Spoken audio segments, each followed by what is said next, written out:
Hey, what's up guys? Movie Maniac here. Continuing on with our marathon of Godzilla reviews. Godzilla Tokyo S.O.S. Yeah!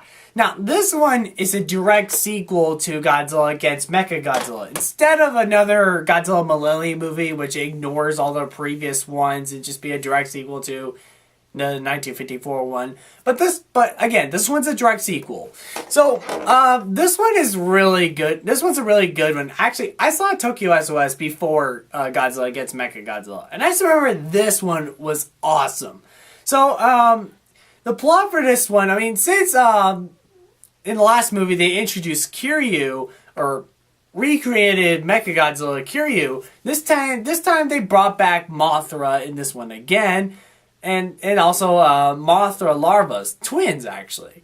So the plot of this movie is that Godzilla's back and the humans are trying to figure out a way like, okay, we gotta get Kiryu back to fight Godzilla. But then Mothra and the twin fairies are actually upset because she wants the humans to return the the Godzilla bones into the sea. I'll get to that nitpick later. So yeah, but for the most part, Godzilla is fighting Mothra, and then Kiryu joins in the fight. Mothra gets defeated, but then her twin babies help her. But then her twin babies helped her out, sort of like in the original Godzilla vs. Mothra, which that's pretty cool. So yeah, it's more like it's an awesome draw-out battle between Godzilla, Mothra, and Kiryu.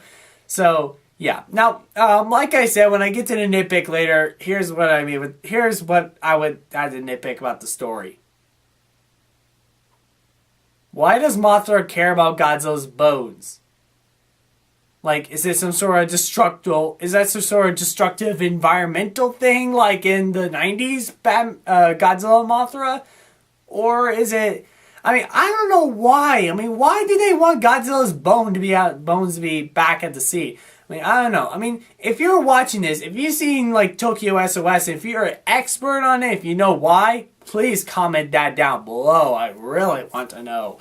But, yeah, it's weird. I mean, why does Mothra care about Godzilla's bones? That's just weird. That's like saying, hey, this is not right. You must take these bones back to the sea. Like seriously.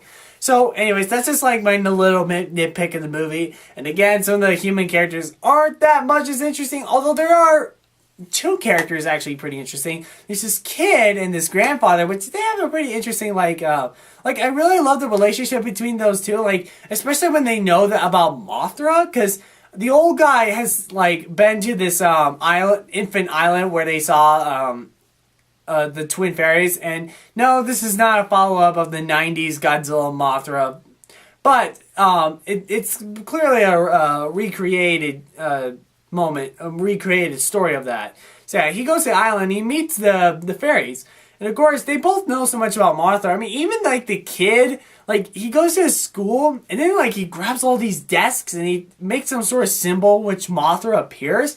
Which I think that's really, really cool. I like the way how they shot that on the helicopter. It's pretty interesting. And I like the relationship between the kid and the grandfather. The main guy on his own is okay, I would say. I mean, he's probably not the best character ever. I mean, he wants to be a pilot, but even though he's not. But then later at the end, he will. He will get that chance and everything.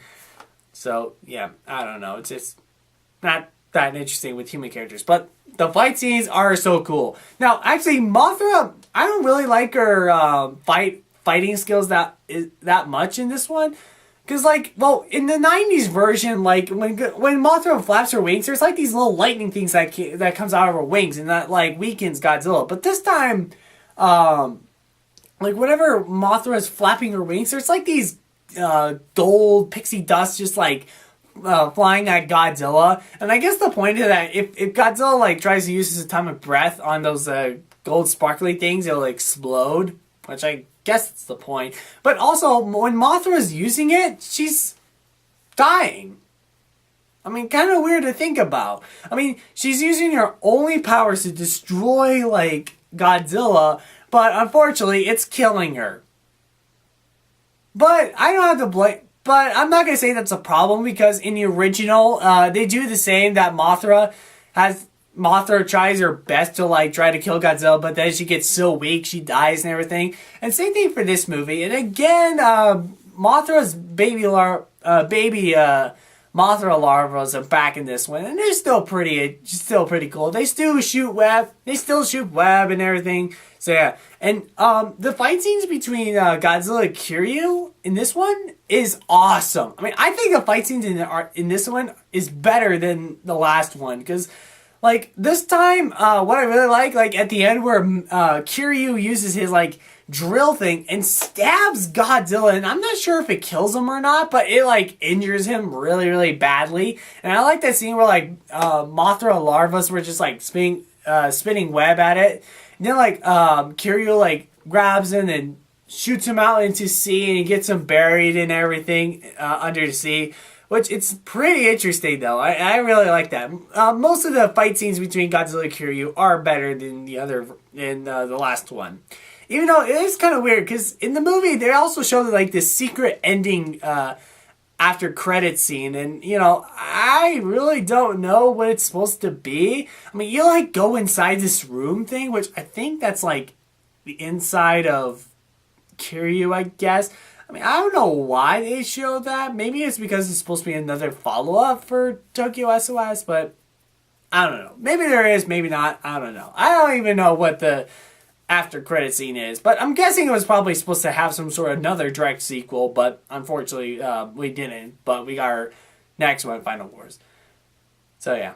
So Godzilla Tokyo S.O.S is another really good one from the Millennium series. I definitely enjoyed this one better than Godzilla against Mechagodzilla. It's got a little bit of a better story. Kiryu is still awesome in this one. I like Mothra's design in this one. Not as good as GMMK Mothra, but I still like this Mothra though. She's still pretty cool. And the action scenes are cool and everything. I mean, definitely check this one out. Definitely another really good one. Probably like third best out of the Millennium series. I would give this one a B+. Or, no, B. Just a B. So, yeah. It's a pretty good movie. Now, in our next Godzilla is the final Godzilla movie. Whoa! Godzilla Final Wars. That's up next, guys. So, yeah. So, my question is, what did you think of Godzilla Tokyo S.O.S? Comment that down below. Check out my other videos. They're really cool. Like and subscribe. Like my page on Facebook. See ya.